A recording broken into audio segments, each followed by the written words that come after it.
world needs now is love, sweet love. It's the only one, but for everyone. Amen. I think some of us know that song as well, and how true. I mean, that as I was thought about a way to musically transition from my bride's words to these, I thought that could, every Sunday I preach on love. I mean, there is just too little of it. So if you've never been a +1, you are this week, because you are Easter +1. And so try to celebrate Easter every single week here. Now, for some people, Easter is just a once-a-year event. But once you've come into the life and love of Jesus, it becomes really a daily reality. Now, for some, believing in God is an intellectual achievement, intellectual challenge. But believing in love that's not academic. Believing in love comes out of our lived experience, and it can be difficult. It can be challenging as anything. So have you ever thought about it this way? If you believe in God, you almost have to believe in love. Because if you believe in God and don't believe in love, that's a real problem, right? Because if God exists and God is all present, all knowing, all powerful, and not motivated by love, then we're done. It's a game, set, match. Conversation's over. Because if God exists and God's not love, then explain to me how God would ever tolerate anyone saying God does not exist. So if God were not loving, why would he ever tolerate people's defiance of God's self? So another song, it's love, it's love, it's love that makes the world go round. I think some of us know that one from church. Yeah, okay. And it is that love that it goes around and around, and the reason we get one more chance and one more opportunity and one more breath is because God's love goes around and around and around. It never stops, which is different than our love, right? See, God's love, perfect. Our love, not so much. We can trust God's love. The love experienced here on planet Earth is shaky. But we try. But try as we might, we live in an imperfect world with imperfect people, and it's a challenge at times to love others, isn't it? We're often challenged to believe in love. When it comes to each other, that's much more difficult, isn't it? So I did a little search on Mrs. Google and how many songs have ever been written about love. And it's really interesting now that you have, this AI, it's like it wants to talk to you versus just the old format of just giving you answers. And at one point, and there's different AIs. And, at one point it said, well, there's millions and millions and millions of songs about love. Sorry, Kurt. He even knows my name. Yeah. Sorry, Kurt. Very personal. Yeah. Sorry, Kurt, I can't give you an exact number. So many songs written about love that not even the internet knows, right? And then not just the songs, but the poems, the novels, the literature, the films. See, human history, our history is filled with conversations about love. And yet, if you listen carefully enough to everything we say about love and all that we've come to know about love, it seems that this thing that we're absolutely fixated on is so elusive to us. It's strange to believe in something that doesn't seem to believe in us. Because if you've ever believed in love, you've also discovered that love sometimes doesn't believe in you. Perhaps you've wondered, what is it about love that keeps drawing us in when it wounds us so much? if you believe in evolutionary biology, we should have given up on love by now. Just take a moment and think about all the stupid things you've ever done in your life. Some of us need a little longer than others. But really, most of them, in one way or another, can be traced back to love. Those things that cost you the greatest amount of pain, you can trace back to love. You either love the wrong person or you love the wrong thing. Oh, we do love our things. Thank you, George Carlin. See, I think our lives can be pretty well described and defined by what you choose to love and who you choose to love. One constant down through the ages has been how messy love is. So why haven't we advanced to a place where love is no longer pulling us around like a bull pulled by a nose ring, dictating our lives, messing with our circumstances, playing with our minds, ripping out our hearts, leaving us broken and bleeding by the side of the road? Wouldn't it just be so much easier if we didn't need love? And yet, with all the evidence that love will always let us down, we still believe in it. And here's the strange thing. Even if you give up on love, your life is still defined by it, so there's really no way out, as far as I can see. You're either here and you're a hopeless romantic. You believe in love. You always believe in love, and no matter how many times you've been wounded, you believe in love. No matter how many times you've been betrayed, you believe in love. No matter how much evidence there is to convince you that you shouldn't believe in love, you do. And you're still doing it. And then there's some here who you don't believe in love anymore. You believed in love, but love didn't believe in you. You gave your heart to someone, and they crushed it like a walnut. So you closed yourself off, guarded yourself. It's like putting a steel encasement around your heart, like we would protect nuclear waste. And you're not going to be one of those stupid people who's going to try love yet again. You're not going to be shaped by it, hurt by it, wounded again by it. They're not going to draw one more ounce of blood from your heart because you're not going there. Which in my mind says, oh, well, you're still completely defined by love. Because you're in fear of never finding it, and in fear of giving away, and fear of not having it return. So, cynically, it could be said that we humans are completely owned by love. In fact, there's a scripture verse we're going to look at. There's this wonderful book in the Old Testament called the Song of Songs, otherwise known as the Song of Solomon. This is one of those books that Solomon wrote. And I think it's interesting, it's funny, because a lot of theologians say, oh, the Song of Songs, oh, this is about God's love for people. But I don't think so. Hint, because it talks about breasts, things like that. I think it's just way too racy to just be about God's love for us. So I think the part of the issue is that people think that talking about human love and romantic love is somehow beneath God. But it's not beneath God because love is God's idea, right? It's been hard for many to accept that this book, the Song of Solomon's, even made it into the scriptures. Oh, too racy. There's even more stuff in there.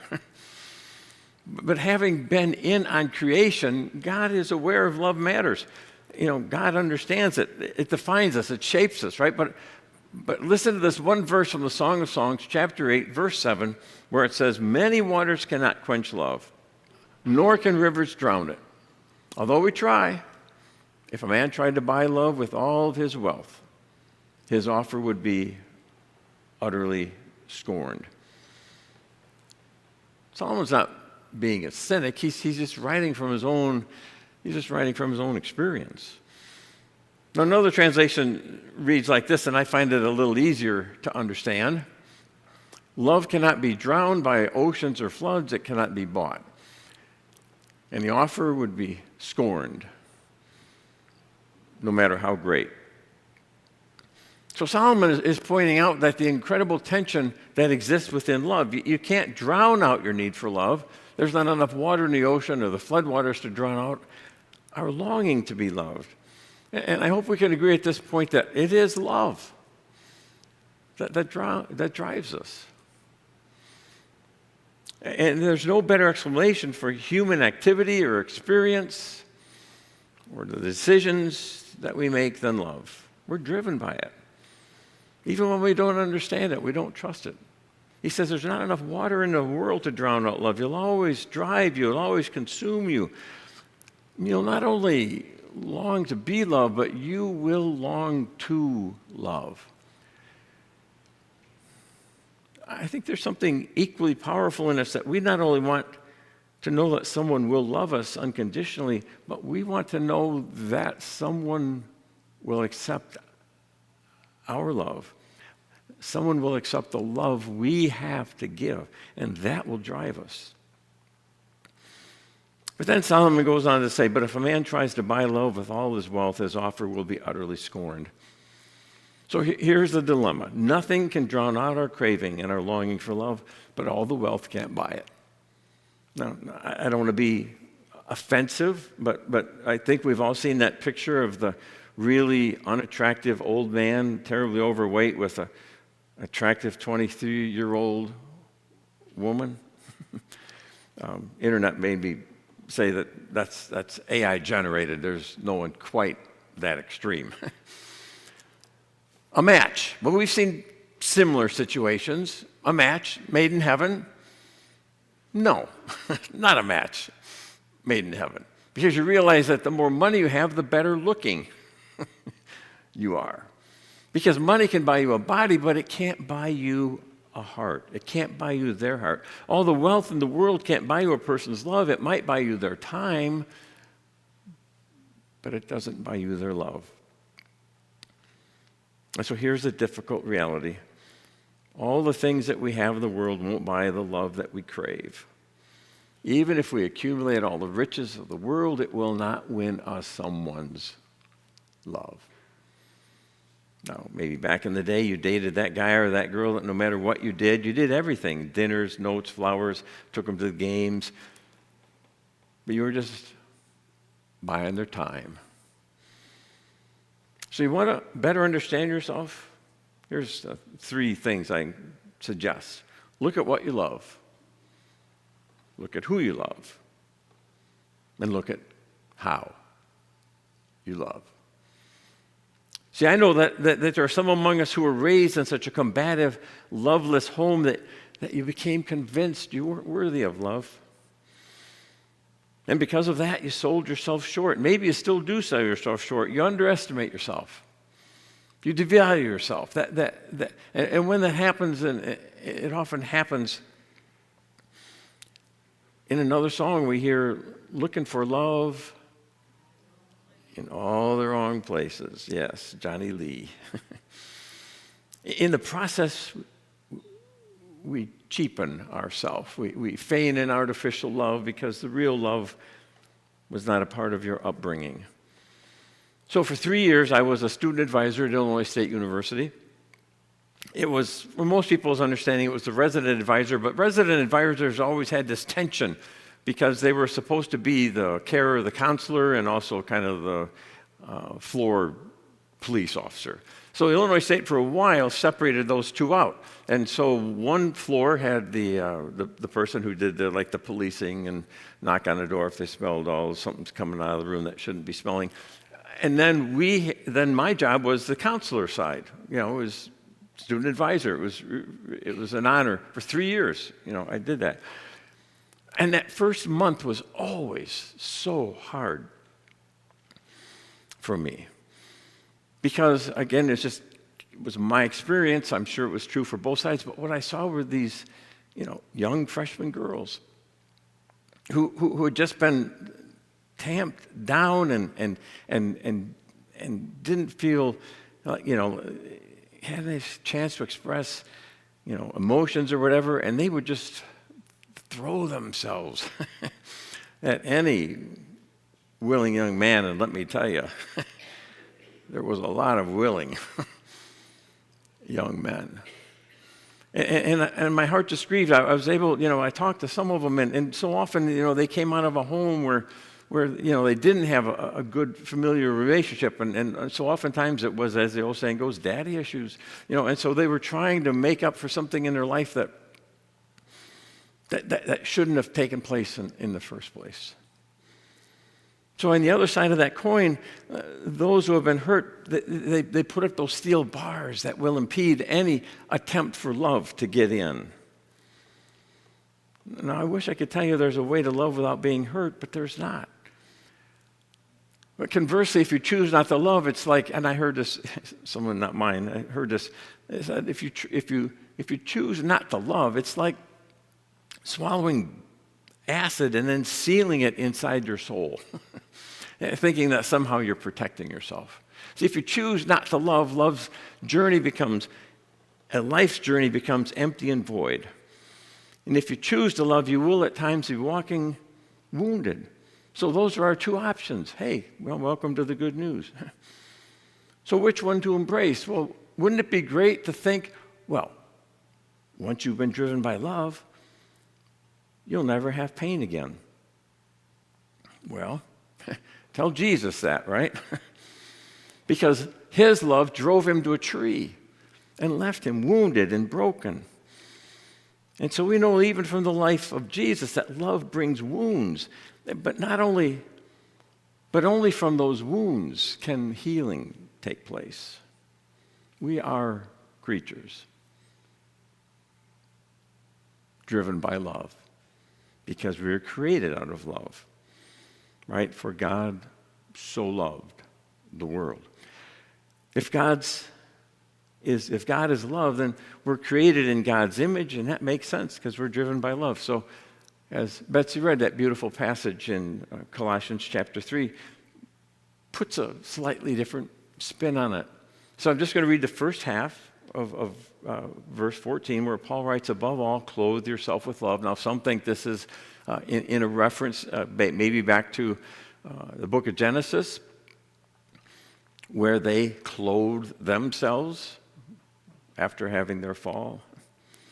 But clothe yourselves. I think some of us, some of you have heard that we'll be changing our lives here in July, and that has started me to going through some of my stuff, right? I have clothes. Yeah, I don't think like to think of myself as a hoarder. I just don't get rid of things. I have shirts and pants that are easily 15 years old. Betsy will at some point say, that's got like a big hole. I can't see it. So it's got a big hole back here. I'm like, oh, I didn't know it. I'm fortunate I can still pretty well fit into all those things. So now as we're starting to go through, things, I'm finding some of my old clothes, and like, you guys will be blessed seeing them pretty soon, But have you ever noticed that we can actually lose love by the things that we gather and we pour on, and like the clutter? I don't think anyone wakes up one day and says, I'm not going to choose love to be the highest priority in my life. I think instead what happens is we just start to accumulate things. We accumulate experiences, reputation, recognition, and if we're fortunate, we accumulate some wealth and possessions and people. But some of us would rather have pleasure than love because we're afraid we'll never have love. So we accumulate stuff, right? Again, the wonderful George Carlin. Stuff, clutter, lots of things, but somewhere buried underneath all of the stuff is love. See, love can be so easily buried underneath the clutter in our lives. It's easy to buy into the accumulation game, isn't it? One of John Ortberg's, some of you have probably heard of him, a famous teaching pastor over at Willow Creek, wrote a whole book on it, but he had really just a sermon on it. When the game is over, it all goes back in the box, which is basically to say that at the end of life, our things, all that we've accumulated, doesn't really matter. Paul says, clothe yourself with love. You can go to the Gap, you can go to Saks Fifth Avenue, you can go to Nordstrom, you can go to Neiman's Marcus. Those things can cover our body, but they can't cover and nurture our souls. I've been uncluttering in my life and discovering that things that I actually want to wear. I think that's what we have to do every day in our lives, and quit accumulating the things that would steal love from us. See, love has always been that gravitational force that pulls us together, and the absence of love is what tears us apart, whether it's terrorism or violence or bitterness or envy or hatred or greed, pride, jealousy. Those are all the human ingredients that we fill the vacuum where love is supposed to exist. And so we end up creating these human attributes that push us apart and separate us. But it is only love that pulls us together. So Betsy and I have been married going on 49 years. She should get a round of applause for that. And there have been times there have been times in my life where I have not been lovable. I know that sounds hard to believe, but just go with me for a moment, all right? And I'm sure there have been moments in her life where she thought, I don't know if this is worth it. Moments where if she didn't have a deeper value system, she would just thought, I'll just check out of this. It's not going to make it. But I'm grateful that she's made it through with me because of the thousands of flaws that I have, and she has chosen love above all my weaknesses, all my shortcomings, all my flaws. And if you know my wife, Betsy, this might even be harder for you to believe, but there have been times where she hasn't been lovable. There have been moments in our lives where the magnetic force pulling us apart seemed more powerful than the magnetic force pulling us together. But it's love that bound us, not even like. See, I love my kids and I know they love me, but I'm sure there were times where they didn't like me. And times I haven't enjoyed them as much as I have at other times. But what we begin to understand is that love is more powerful force than like. It's more powerful than comfort. It's more powerful than simply agreeing with one another. It's tempting to end up investing our lives in people who make our life easy rather than make us stronger. But love takes us to a deeper place. It's love. It's love. It's love that allows us to come together in spite of our shortcomings, our weaknesses, and all of our flaws. Can you imagine what the world would look like if we bound ourselves together in love? How race would become irrelevant? How color would become incidental? How who you choose to love wouldn't matter? How culture and language and age and economics would become meaningless? It's love, it's love, it's love. That's to make the world go round, because it's love that binds us together. So I invite you I just want you to go into your own private space, however you would define that, however you would go there. And just imagine a world filled with love. How you can experience it, and how you can live it through to others. So let it rain, O Lord. The prophet Elijah saw a little tiny cloud on the horizon, and he said it's going to rain. In the midst of the chaos that we find ourselves in the midst of the vitriolic language that is now all too comfortable for many, might love be just that cloud on the horizon that will soon be raining in all of our lives. Amen.